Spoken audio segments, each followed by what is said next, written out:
Protectrice des animaux qui d'ordinaire recueille les chiens et les chats dont les propriétaires ne peuvent plus s'en occuper. En ce moment, la SPA est fermée, mais la vie continue grâce aux bénévoles. Le reportage de Marie-Ange Frassati. Dans le nord comme dans le sud, les refuges de la SPA sont fermés au public. Mais les soins prodigués aux animaux continuent. Jean-Luc Mignot est un ami des chats, un spécialiste des câlins. Pendant la période de confinement, il y a un peu plus de présence des bénévoles pour s'occuper des chats.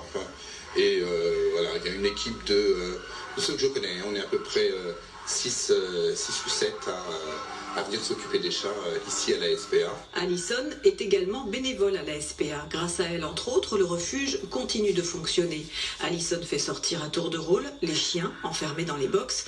Ils peuvent ainsi se dégourdir les pattes et intimider les chats de passage. Là c'est un peu compliqué avec le coronavirus, mais bon on essaye d'être là pour les animaux, pour pouvoir les sortir au maximum. Voilà, moi je viens quand je peux, en dehors de mon travail.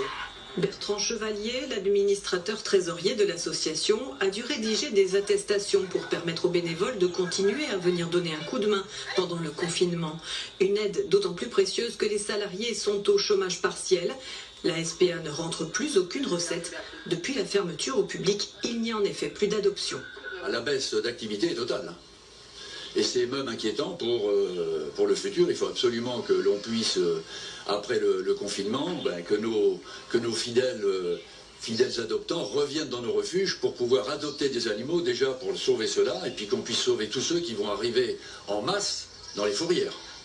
En masse dans les fourrières, parce que vous allez avoir beaucoup plus de chiens qui vont errer actuellement sur les routes. Et la fourrière, une fois qu'elle va être opérationnelle, je pense qu'elles vont aller sur les routes pour ramasser le maximum de chiens.